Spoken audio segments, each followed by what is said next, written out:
साथियों, विघटित समाज का कोई अस्तित्व नहीं होता और जो समाज एकत्रित होता है उसका अस्तित्व भी होता है और ताकत भी उसी में होती है तथा दुनिया उसी को पूजती है।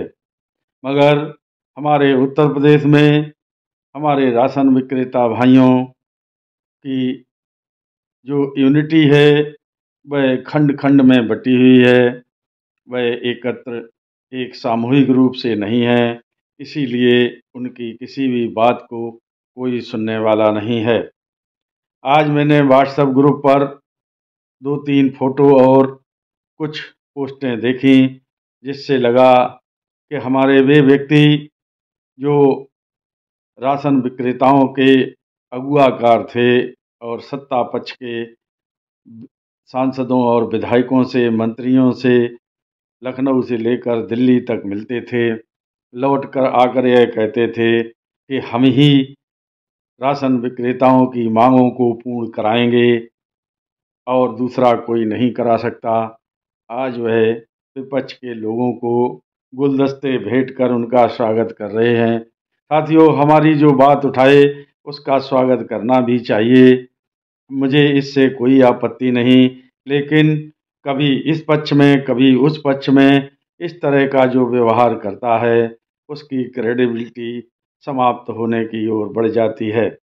मेरी इन्हीं बातों को लेकर कुछ भौंकने वाले लोग तुरंत प्रतिक्रिया देते हैं और मुझे दम्भी और जाने क्या क्या कहते हैं। साथियों, सत्य कड़वा होता है और वह मीठा हो भी नहीं सकता, इसलिए मेरी बातें लोगों को कड़वी लगती होंगी। साथियों, एक बात और आप लोगों को बताना चाहता हूँ, कभी भी आप अपनी मांगों को लेकर विपक्ष के पास जाएंगे तो शासन से उम्मीद मत रखिए कि वह आपकी मांगों को पूरा करेगा, क्योंकि विपक्ष की किसी भी बात को जो भी सदन में उठाई जाए या बाहर उसकी आवाज़ बुलंद की जाए, सरकार उसको नहीं मानती।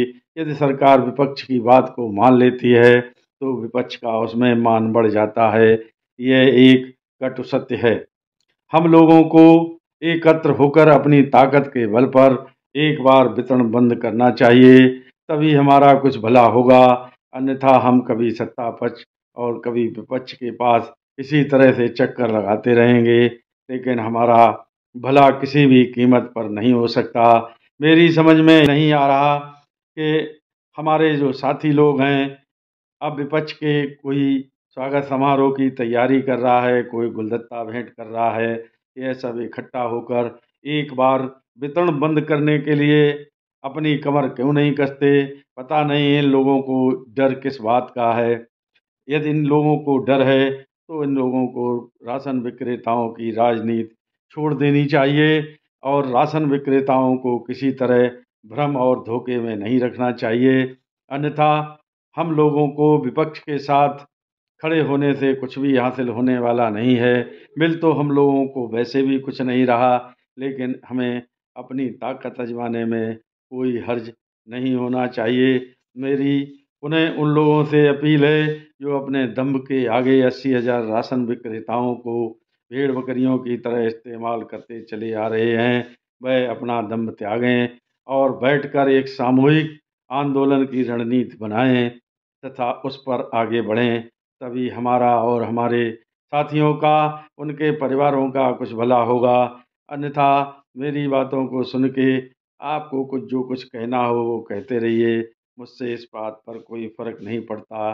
लेकिन जो सत्यता मुझे दिखाई देगी वह मैं ज़रूर कहूँगा तथा उन लोगों को भी धन्यवाद दूंगा जो मेरी आलोचना करके मुझे यूक्रेन बना देते हैं। साथियों, धन्यवाद, नमस्कार, जय हिंद, जय भारत।